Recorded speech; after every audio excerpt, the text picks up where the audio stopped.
For the better part of 2 decades, I got to perform the job that you're performing as a juror. I was, I guess you'd say, a small claims court judge for the Mississippi Band of Choctaw Indians, where in addition to applying the law, I also was the finder of fact. I sat and I listened to the case, and I made a determination about the facts. So I know the reality of how tempting it can be to hear the beginnings of the case and seize on what you hear, and in your mind kind of build on it to reaffirm it. But you took an oath that you would listen to all of the facts, receive all of the evidence before you even began to deliberate in this case. In fact, you're not supposed to begin to deliberate until Judge Williamson tells you it's time. I think that's coming pretty shortly. I've been in some criminal cases where my client gave multiple statements that were admitted into evidence and the jurors had the opportunity to consider. And in those instances, the reason they kept getting put into evidence was because they kind of built on each other. There's a little bit of confession here, a little more confession here, and then finally we get even more confession. You have the opportunity to listen to my client, Brandon Gardner, not once, not twice, not 3, not 4, not 5, not 6, 7 times comment about the events of October 26th. 5 of those are audio, 2 of those are video. They're in evidence. Go back in the jury room, watch all of them. As an advocate, I know that to serve my client, I need to be dispassionate. I don't need to be emotional. And I got my weepiness out during lunch today. I've got a brand new grandbaby. She's 3.5 months old, and this morning she came to my house to stay all day. I saw her at 7 a.m. this morning. Her parents had to go to a meeting, so she's staying with my wife. The morning of October 26th, that Saturday was a day about Rosalie.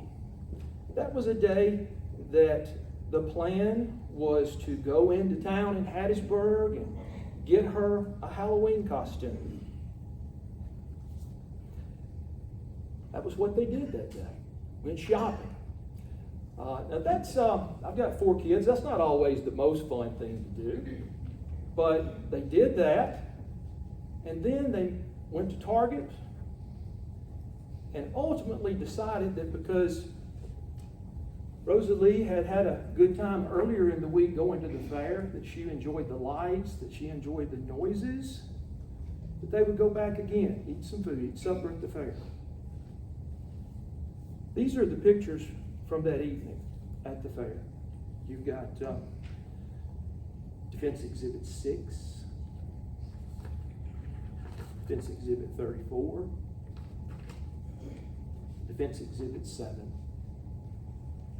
That's Brandon Gardner, Rosalie Juliet Stringer, on the evening of October 26th. After the fair, they went home. They began to prepare Rosalie for the night. Brandon assisted in changing her clothes there on the bed, distracting her because she didn't enjoy doing that. Bottle prepared. Rosalie was given her bottle. She was put down on a pallet on the floor. Brandon went into the kitchen area and began to put away the items that they had gotten while they were shopping. And after a period of time, he realized that he didn't know where his phone was.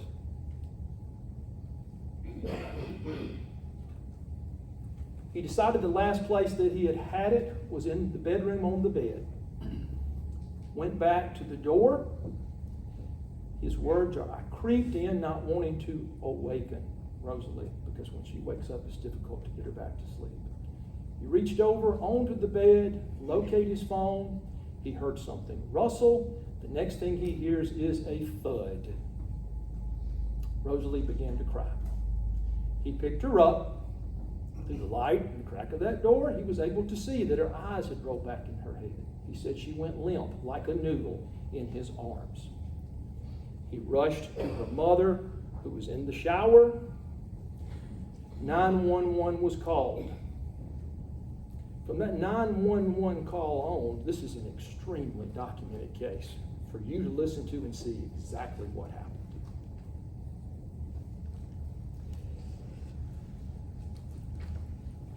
In my relationships, in my life, the way that people establish trust is they establish it with me by being consistent with me.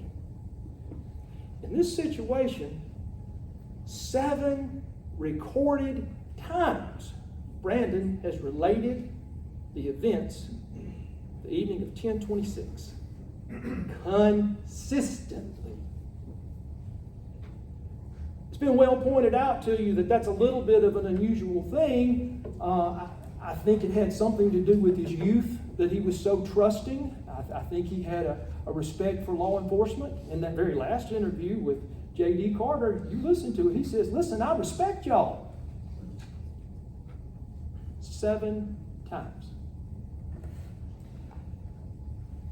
You first heard from what I consider to be a very veteran law enforcement officer, Adam Cochran.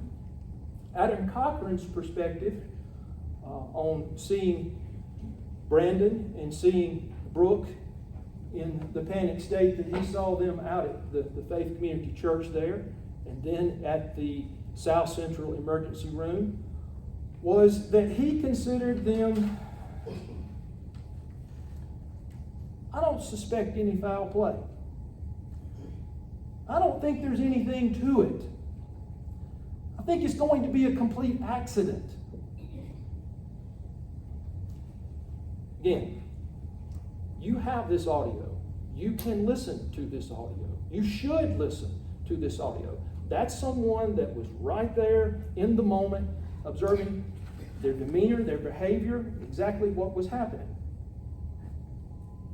Also on that audio, I appreciate that you were encouraged, if you were a note taker, to some of these things. There's no way I can go through the 3 notebooks of notes that I took during this trial, but there's some points that I surely do hope you'll evaluate. There's no question that on the ambulance ride that Rosie was offering some cries. Brooke testified that she heard her several times cry in the ambulance. When we listen to Adam Cochran's audio, it goes through, it's an MP4, and it's timed at 41:34. He's in the area where Rosalie is, you hear her cry. At 41:46, you hear her cry. At 41:47, you hear her cry. 43:50, Adam says, that's a good sign. At 49:41, a nurse that's not identified to us says to Adam, she's screaming out now and then.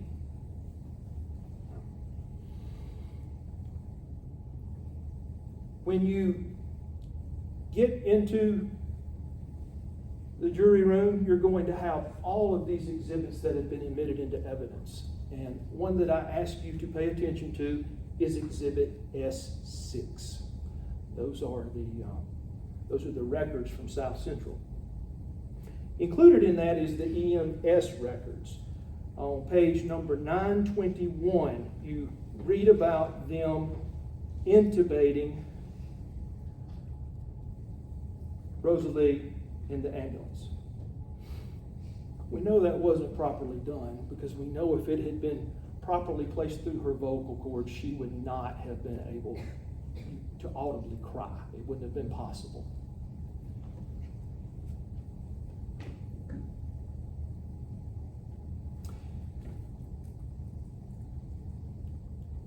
Dr. Donnell told you that a properly intubated 6-month-old cannot cry because the tube goes down through the vocal cords. Also, when you get back and look at S6, I ask you, if you will, to please look at what's at the bottom right-hand corner of the page, marked number 925.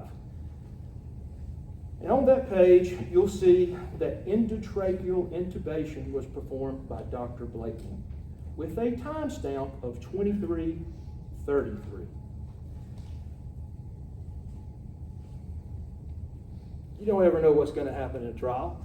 I asked the doctor about that. I expected the doctor to say, yep, that's what happened. Instead, she said, that time's wrong. Has to be wrong.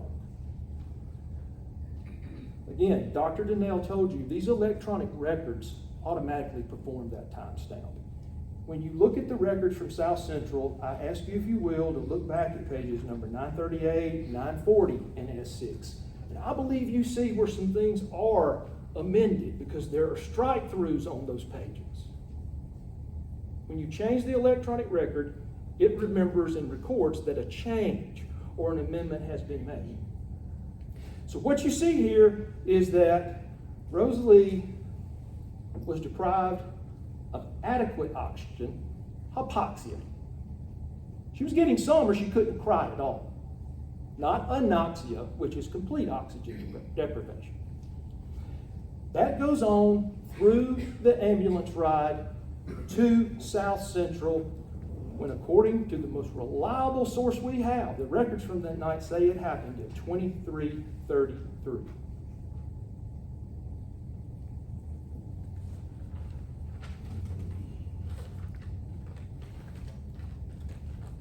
While at South Central, investigator Tanya Madison arrives. She is debriefed by Adam Cochran, who is there. He's the first person on the scene, so she gets the information that he has.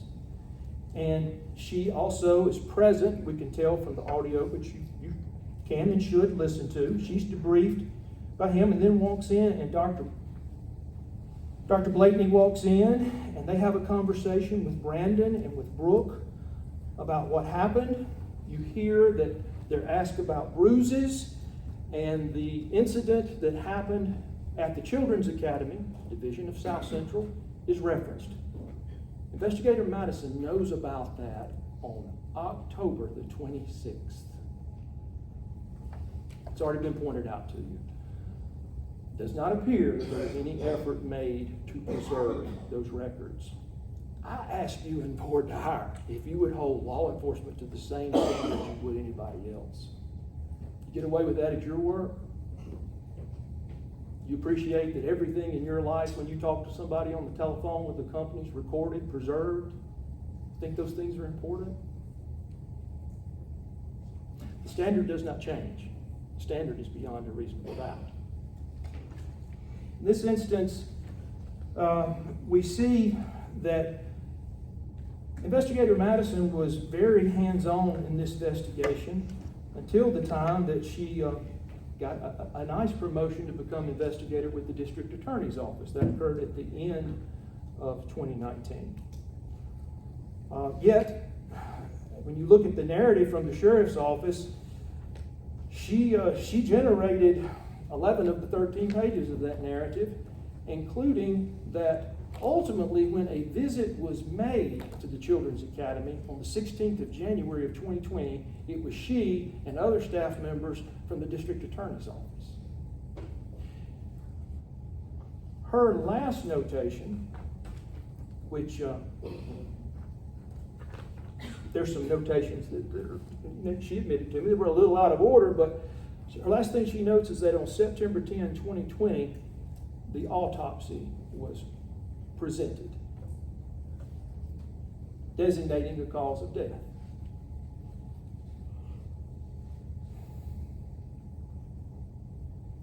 I asked her how long she was at the children's workshop. I tried to get her to suggest to me how long they were there investigating. We know that no one from the children's workshop was brought in for one of those interviews, is what law enforcement always calls them when you are in the room there at the sheriff's department. But I think when you watch the videos, we can all agree they're really interrogations. There's not any interview going on. When you present pictures of your dead child in front of you, that's not a friendly environment.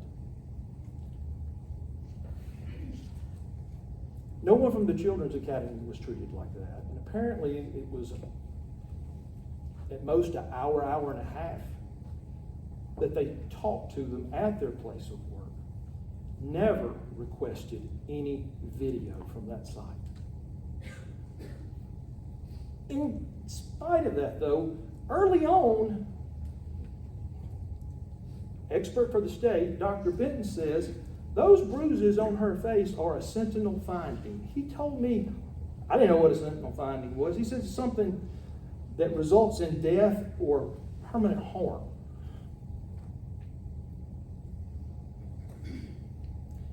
Yet nobody tried to get any video from the daycare.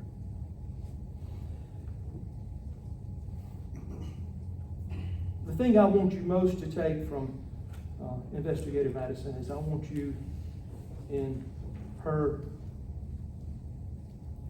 time with Brooke, in that video, she looks at what is marked for D27 in this case, is the actual picture I believe that she was shown.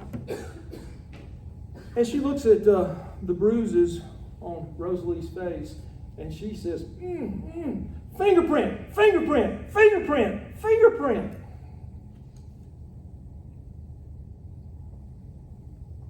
Yet, the entirety of their investigation is this one visit on January 16th. That's all that's documented in this entire narrative from the Sheriff's Department.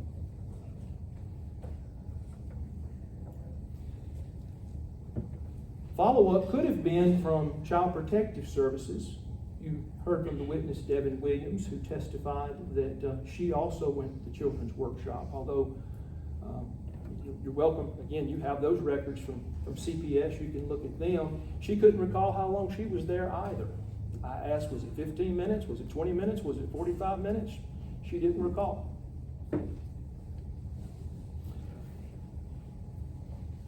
You heard from another state's, or from the state's expert, Dr. Arbo. I appreciate that he had a lot of work on him.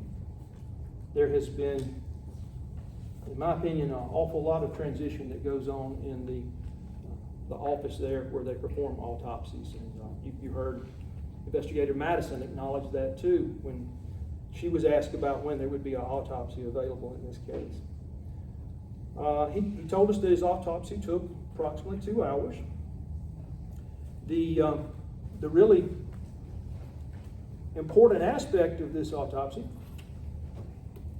is that I'm going to ask you to consider, this would be Exhibit S17, and I'm looking at page which is numbered 1590, and it's talking about the injuries he saw to the head. And he talks about subcutaneous hemorrhage. There's an E, an F, and a G. This is a picture of the peeled back scalp of Rosalie that shows one of those hemorrhages on the scalp. He describes one being on the right frontal scalp that is purple. He describes one on the right temporal scalp, the temporalis muscle, that is purple and red. That's F. And G, on the right parietal, occipital scalp, one that is red. That's G. I didn't know where these locations were on the brain, and you've got a very elementary diagram that I had him label about where he saw these hemorrhages. He was candid. He didn't look under a microscope at any blood to attempt to age it. That was a criticism that Dr. Godfrey had of him. I got the idea that Dr. Godfrey was sort of old school. He said that he would prepare slides, and he himself would look at those microscopic slides to attempt to evaluate the age of blood. So what do we have? We have that multiple experts have told us that perhaps the freshest are red, that next you would see some going from red to purple, and then finally you would see some purple as the blood aged.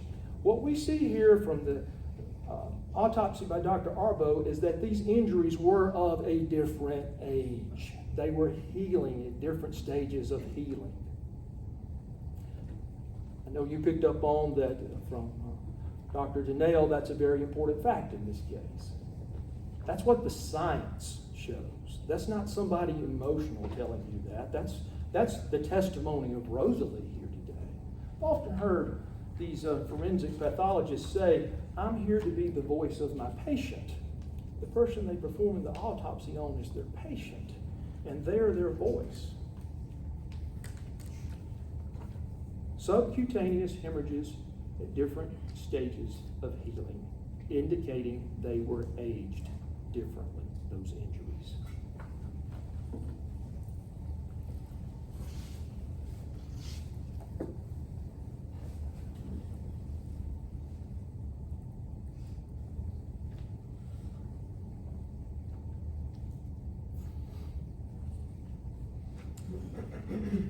Two witnesses were called from the Children's Academy. Those witnesses were Morgan King and Lori Hodge.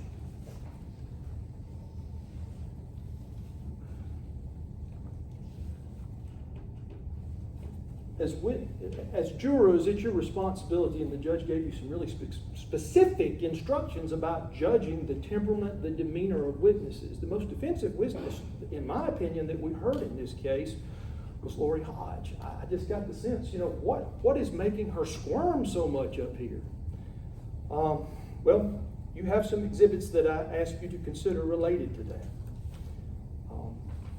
The only documented injury to Rosalie before she presents in that ER, South Central, are 3 incident reports from the Children's Academy. The header is South Central Regional Medical Center, and then under that, the subheading is Children's Academy accident report. There's one from August the 13th that talks about red marks on knees. The next one, that's D13. D14 is from August 14th. This one talks about a bottle dropping on her head, leaving a red mark. Then finally, from October the 2nd, the incident that just hasn't been explained to us. How what Investigator Madison says is fingerprint. How that injury got on her face. The explanation doesn't agree with the injury. You've heard that from everyone that's evaluated it. How does a child roll over on a bouncy seat and sustain that kind of bruising to the face? That concerned Dr. Bennett. Well, we did not hear from Megan Riley, who was responsible for that room, who the report says had stepped out to go to the bathroom. Megan Riley had been disciplined, or at least written, it says disciplinary notice form, so I'm going to go with discipline, D30, that she had a couple of verbal warnings, and this third one, she was actually moved. Her position at work was changed. She no longer worked with children that could talk. She was moved into the infant room where the children couldn't talk.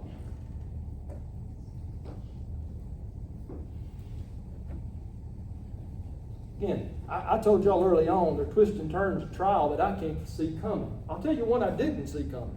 I couldn't see that when I asked about this employee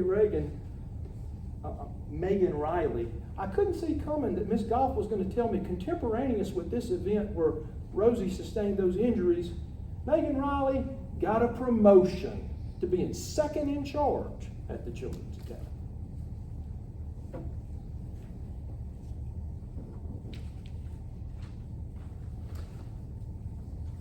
Officer Carter, I thought, was candid on the witness stand. I appreciated that he was transparent about things. He let us know he had a very heavy caseload. He had about 40 cases open, he said. At the time that he appears to have taken up working on Rosalie's case in December of 2021. We got a lapse from anything being documented in this investigation from back on the 16th day of January. There's a couple of notes about some documents received by Investigator Madison. She's got a note from October 30th, 2019, and one from September 10th, 2020. Again, that's Investigator Madison, who is now an investigator with the DA's office, not in the Sheriff's Department. First note from the investigator responsible for this case is December 2nd, 2021. That's J.D. Carter. Now, this became his case January 2nd of 2020. His first note is on December 2nd, 2021. The autopsy was finalized September 10th, 2020. His first note on this case, December 2nd, 2021. You know the action that he took because you've watched the interviews. These are interrogations. These are Miranda rights. These are people told you have the right to remain silent. Anything you say can and will be used against you in a court of law. You have the right to an attorney. You have the right to ask that this questioning cease at any time. Required a signature. You have the videos of those that you may watch. I think that the officer was honest with you. I think he hadn't reviewed anything. I think he walked in there cold and he said, look at this crack in the skull. This is a fractured skull. There's a lot of things that were said in that interview. You know, maybe this is the first time that you've ever been exposed to anything like this, but I doubt it. My TV seems like it only plays crime dramas. They've got these two kids there on the day they intend to arrest them for capital murder, and they are in a mad panic to get some kind of confession out of them. The techniques that they use, the brotherly love. This is the moment defining moment in your life. And they use words like irrefutable. Ladies and gentlemen, if that autopsy was irrefutable, it wouldn't have been sitting around from, again, September 10th, 2020 until December 17th, 2021 to take some action in this case. And yet still, I love, Miss Carter stole my word, like sheep to the slaughter. They walk in believing that this is to close the case, that they're going to get some closure, be told what the final findings are, and they're walking in to be interrogated.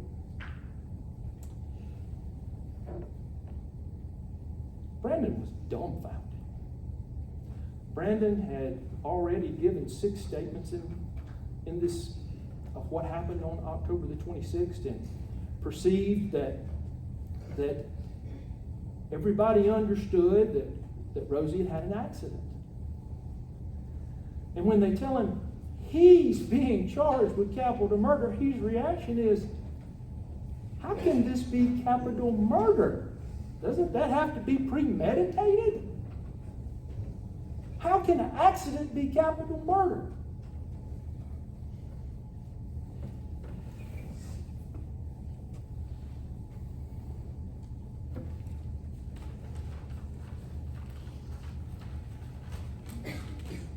You heard from Carly Robinson, who examined Rosalie after the incident on October 2nd in her office. I again would ask you, if you will, to please refer to what's going to be S6 concerning her testimony.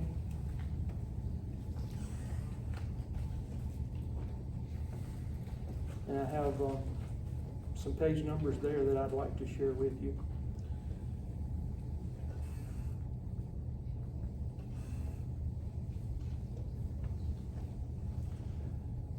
Page 854, early on, it's clear that the CT scan that was ordered on Rosalie, it was repeated due to patient motion. The radiologist says interpretation is provided within these confines, acknowledging that the child wouldn't be still for a proper CT scan. Then on page 855, findings are worsening of the study was repeated due to patient motion. Interpretation is provided within these confines. Now, my interpretation is we got a blurry CT scan, is what that says. Then I want you to go forward to Dr. Pajari. This is going to also be in S6. I'll ask you, if you will, look at page 873. There seems to be a lot of debate about exactly what abilities Rosalie had to sit up or stand. Her treating pediatrician says that this well baby check on the 15th day of October, this is on page 873 in the middle of the page, she sits briefly, leaning forward, stands, holding on. That's her treating pediatrician. She also said, when questioned about it, that she didn't notate old bruises. Those bruises from October the 2nd had already been notated in her clinic.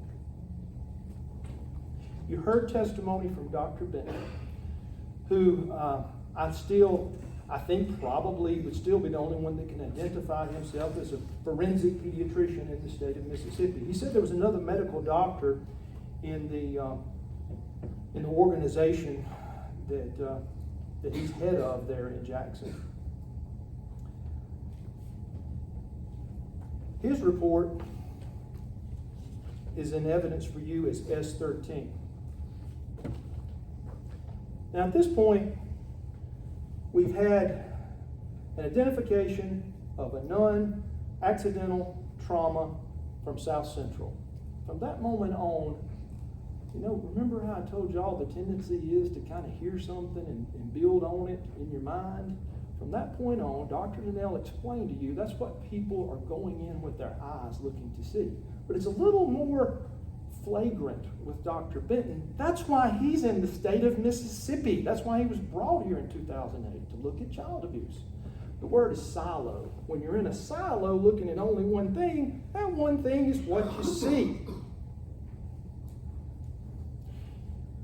He was not a passive, removed, unemotional pediatrician.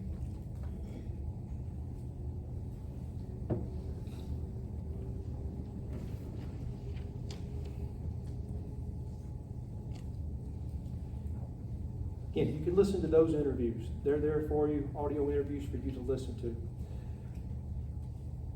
I don't know what the word is for the way that he behaved. He says that he is, I think medico-legal is the term he uses for himself. But he works with law enforcement, he works with prosecutors, he works with child protective services. And he conducted an interview with a law enforcement officer, John Stringer, on Brooke. It wasn't recorded. And Brooke told you he came to the hall and lied to her and told her that Brandon had confessed, that he was going to turn himself in. It doesn't sound like he was so sure of his evaluation if he felt the need to somehow generate a statement from Brooke.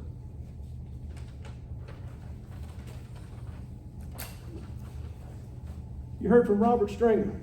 Robert Stringer told you about how, because other people were in his ear, that he had some questions, some hard feelings, some strong feelings about Brandon. But he also told you that he doesn't have them now.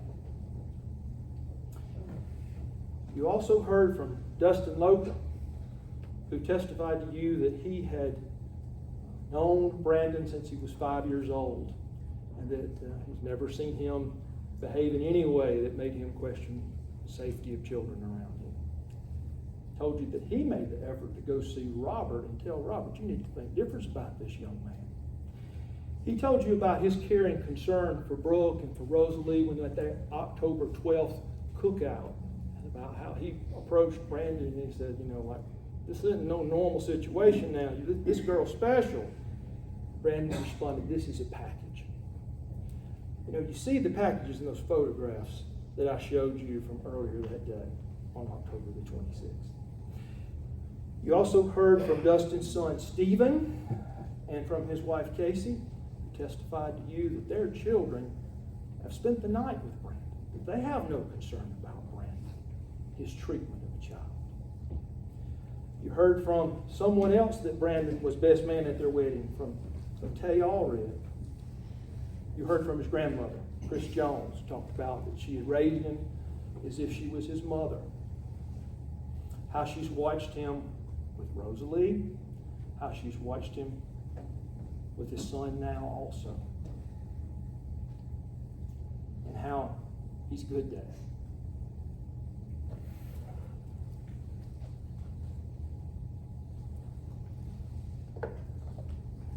You know, sometimes I get asked about other lawyers.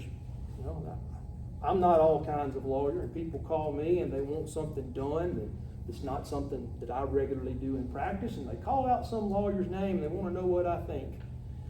My inclination, no matter what I really think, is not to be critical of one of my colleagues. I try to have something nice to say about every lawyer I know. And I found that people, when someone is their lawyer, they want something affirming said about them. There's not an inclination among doctors either to go criticizing their own. Dr. Peter Donnell is from Minneapolis, Minnesota. He's been a practicing pediatrician for 38 years. Right now, he is the consulting pediatrician at a ER that is fed by at least 7 other hospitals, rural hospitals in Minnesota. He consults in that ER on average twice a day. Dr. Donnell didn't know Brandon Gardner or Rosalie Stringer. Dr. Donnell told you he rejects 25% of the cases that he's asked to evaluate because he can't support them. He looked at the records in this case. His determination was that those hemorrhages on the brain were of varying ages, various stages of healing. He made a point laboriously over and over and very politely. In fact, he apologized. He said, "I'm sorry I wasn't clear the first 10 times I explained this." There were injuries to the head to Rosalie. This hemorrhaging could have been there from 1 to 4 days. It's that blood on the brain that caused a seizure on October the 26th. The seizure's documented. All these doctors acknowledge the seizure. Dr. Donnell testified to you that his expert opinion is that that's the event that occurred on October 26th. That's what Brandon witnessed and described.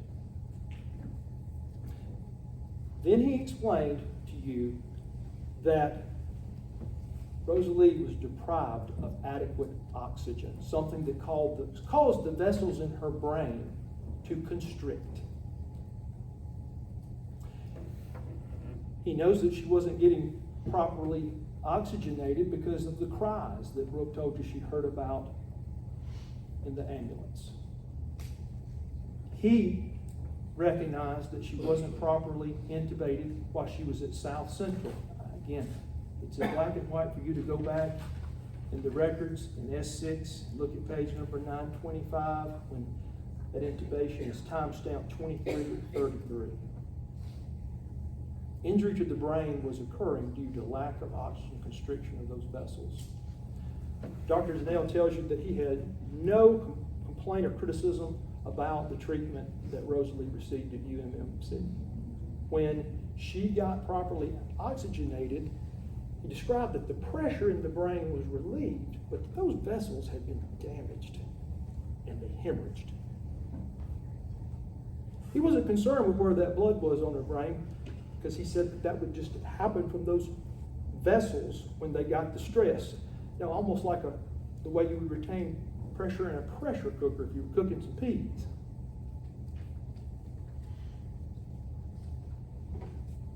His testimony is that that's what caused the hemorrhaging we saw, including the retinal hemorrhages that have been presented to you. There are many jury instructions that have been read to you, and I want to ask you to pay particular attention to 3 of them. Now, one of them is that one about the rain. About that, we know it was raining outside because you're wet. It was rainy yesterday. Right after lunch, I came in and I went back to the bathroom in the Board of Supervisors office. Your Honor, may I remove my cloak very briefly? Going to the restroom. took my coat off. Sink there. And I laid it down like this on the sink. I don't know if you paid attention, but they have these automatic sinks here in the Neshoba County Courthouse. When I laid my coat down, that faucet clicked on. Before I could get back up from where I was seated, that water had run on my coat for about 10 seconds. My coat was soaking wet when I came back in here from lunch yesterday. And it was not the rain. You've also got a jury instruction, D6A, I ask you to look at particularly. The court instructs the jury if there's any fact or circumstance in this case susceptible to two reasonable interpretations, one favorable, the other unfavorable, to Brandon Gardner.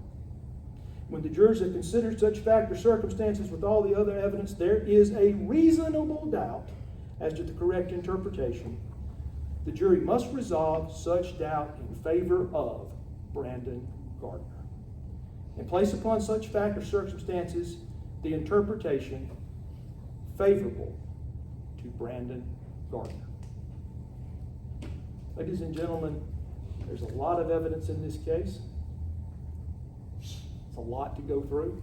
I've done my best to show you where I see the reasonable doubt in this case. I'm going to ask you in your deliberations to return these verdicts. Not guilty, capital murder. Not guilty of second-degree murder. Not guilty of manslaughter.